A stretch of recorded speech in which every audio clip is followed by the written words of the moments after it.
things continue to progress in my work with the Daime, and a transition that started at Burning Man in 2008 came to full fruition at a later session at the Church of the Holy Light of the Queen. At Burning Man, I had several opportunities to eat mushrooms, and each time I did, I experienced a strange and peculiar phenomenon with my left hand and arm. If I relaxed and felt into my energy, my left arm would start moving about in fluid and rather artful movements, seemingly completely free of my volition. It would just start moving and doing its thing. Meanwhile, I could go about my business and just let it run, walking about Burning Man and viewing the art or whatever else I might want to do. I could also stop it if I wanted, but I found the whole thing to be rather fascinating, so I just let it go. Every once in a while, it might spiral to a point and then stop, my fingers posing themselves in what looked like Buddhist or Hindu mudras, and then start back up again, spiraling out and then starting up a new pattern. I had no idea why it was doing this or what it was about, but was completely unconcerned about it and actually found it fascinatingly entertaining. In my subsequent visits to the Daime, a few people started asking me if I was working with or incorporating what they were identifying as serpent power, for that's what my left arm and hand looked like whenever it would do this. That interpretation did not feel right to me, however, far too specific and identified, so I usually responded with, "No, it's just energy." In Santa Daime, they have a practice called incorporation and also mediumship, where practitioners experience themselves as working with various astral entities for the purposes of healing, divination, and sending lost spirits back into the light of God. It is considered a more advanced practice within the religion. None of these ideas felt right to me, however, so I stuck with the thought that it was all just energy, and even though I didn't fully understand it, it was all just an expression of the self. One time, fairly near the end of my time with the Daime, I let out a big yawn, and one of the Daimistas warned me that you want to cover your mouth when you do that because that's when entities that you don't want can get in. I think I surprised him when I responded with, "No worries, there's only God here." Really, the more others tried to talk to me about entities and spirits, the more resolute my own energy became that all such notions and the accompanying experiences were all just projections of the self and not fundamentally true in any meaningful sense. My left arm had been doing its thing during my Daime sessions. I'd sit there with my eyes closed, palms up, with my hands gently resting on my lap or thighs, waiting for the energy to start moving. Then my left arm would lift and start moving, sometimes stopping with my fingers spread out. When it would do so, I would open my eyes and see that my hand was reaching out to someone across the room who was having a particularly big experience, and for whatever reason, if the other person noticed, I would often receive a personal thank you at the conclusion of the work. The big transition came one day when I was at the Daime for a seated singing work. I was seated in an outside row, and there was nothing in my mind or energy that informed me that this was going to be a particularly important work for me in any way, so I had no special expectations or projections of what might be in store for me. So, as usual, I just sat there with my arms at my sides, eyes closed, feeling into the medicine coming on. As it turned out, it was a powerful round of medicine, and things started to get very visual rather quickly. I sat and watched as the geometric forms and fractals became more distinct, vibrant, and beautiful. Though I've stated that I don't find DMT to be that useful in dissolving and transcending the ego, I do find it beautiful and always enjoy the visuals that it provides, either in the form of a beverage or a smoked or vaporized extract. As I watched the fractals flow and transform, they suddenly coalesced into this highly angular, infinitely receding fractal face that looked like it stretched from one end of the cosmos to the other. In my vision, the face came right up to me, looking me squarely in the eye. My internal reaction was, "Whoa, it's the Daime," as it seemed to be a personification of the medicine itself and not just some ephemeral vision within the fractal matrix of the visionary medicine. Internally, the fractal face spoke directly to me. "Don't you want to let me be you?" the Daime asked. My response, again internally, was the somewhat cavalier. Sure, why not? The moment I made that internal decision indicating my willingness, I was completely taken over by the energy. Now it was not just my left arm that was moving in fluid movements. My entire body was taken over by this bizarre phenomenon. One moment I was sitting perfectly still in my seat, and the next my arms and legs were moving about in a unified and undulating wave of pure energy. Everything on the left side of my body was matched in mirror fashion by my right side, with my legs and arms moving in concert with each other, and neither legs nor arms would ever cross the center line of my body. It was like I was doing some kind of dance or performing yoga or Tai Chi there in my seat. And to top it all off, it felt great. Absolutely wonderful.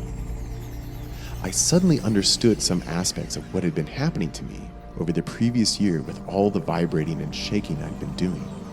I'd been undergoing a profound energetic reset that, in some important respects, had increased the energetic carrying capacity of my body. All the vibrating had been leading up to this breakthrough where my body could now handle the intensity of the energetic waves in a way that would have been simply impossible for it without having undergone all the months of vibrating. It was like a needle that had been scratching across the surface of a record suddenly found the groove, and now the music was playing and the discordant static faded away in an abrupt transition. At this point, there was no distinction between myself, my body, the medicine, and the energy. It was all one coordinated energetic unit and system of expression. I'm not sure how long I was sitting there, but eventually one of the guardians came up and tapped me on the shoulder, asking if I'd be willing to get up and go to the healing yurt.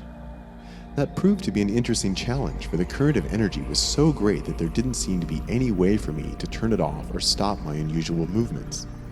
But I did manage to get up, and through strange and fluid articulations of my limbs, was able to eventually make it to the door and leave the salao. Much to my delight, I found the healing yurt to be empty of people with a solitary, unattended chair right in the middle of the room. Perfect, I thought to myself, and maneuvered myself over, sat down, and continued with my strange movements. I sat there by myself for some time, just flowing with the energy, not really knowing what any of it was about, when eventually another guardian brought in a woman to lie down in the healing yurt with me. When the guardian left, she didn't close the door to the room. It was winter then, and very cold outside, with snow everywhere and the wind blowing directly in at me and my chair. Determined to get the door shut and secure my own warmth and comfort, with a concerted effort of will, I stopped the strange undulating movements and got up to close the door. The very moment I did so, I was overcome by an instant and overwhelming nausea. As quickly as I could, I closed the door, grabbed the nearest bucket, and sat back down. I purged a small spoonful of vomit into the bucket and then set it aside as my body resumed its movements. And with that, the nausea instantly disappeared. Out of the many, many rounds of medicine that I had experienced in my time with the Daime, this was only my second purge, and like the first, on my first visit, it was relatively small and insignificant.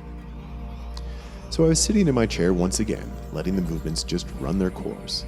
But now there was this other woman in the room with me, and she was lying there moaning. I think that this was probably the first time that I started purring and growling. It wasn't a conscious decision. The energy just felt like I needed to purr and growl, much like a tiger or other large cat. So now I'm moving and growling and starting to wonder what this woman is thinking of what I'm doing. However, the more I growled and purred, the more relaxed and peaceful her own breathing started becoming. So I decided to just go with it and let it run its course. In all, I probably spent about 3 hours like this, though I didn't have a watch or anything to really tell time, so it's just a guess. Eventually, the energy subsided, and I felt that I could just sit there and then get up to finish off the work back in the main salao. After the work was all over, the woman who had been in the healing yurt approached me with a deep sense of gratitude and thanked me profusely for all the help I had provided for her in there. What specifically I might have done, I had no idea. It was all just energy, and I was just doing my best to be true to it and express it as I experienced it. That she had found it helpful had not been anything intentional on my part. It was my first experience of sustained, spontaneous, symmetrical movements, and once it was all completed, I realized that the same thing had been happening in my sessions with 5-MeO-DMT, only I hadn't been aware of it. In fact, this had been occurring since my very first experience with 5-MeO-DMT. Though there had been so much hand vibrating going on, I hadn't realized that my entire body was moving in these fluid symmetrical patterns. It was now becoming clear to me that I had been undergoing this profound experience of opening to energy that, in fact, extended back prior to my first experience of 5-MeO. Suddenly, everything was in a new context, and I could understand that this was the same thing I had experienced for years on mushrooms as jittery, vibrating energy. I thought back to my experiences of opening up to throat singing with Salvia divinorum, and it was the same thing, learning how to let my body genuinely express the energy I was experiencing. On the one hand, I understood all this as the energy of God. But on the other hand, I was still somewhat confused by it, especially as I had so many spiritual people bending my ears with their own theories and explanations. When I started throat singing with Salvia, my friend Sudama had said, "You must have been a Tuvan shaman or Tibetan monk in a past life." Similarly, at the Daime, people wanted to talk to me about past lives, entities, spirits, and the like, their interpretations of the energy I was experiencing and embodying. Other people wanted to talk to me about communing with the spirit of the mushrooms or the sage or the daime. No one seemed to like my take on it, that it was just energy and that energy was God. Everyone was encouraging me to form a particular identity and sense of self around these energetic phenomena in a way that was always ultimately dualistic and preserved some kind of differentiation between an essential reincarnating self and what was other or astral or spiritual.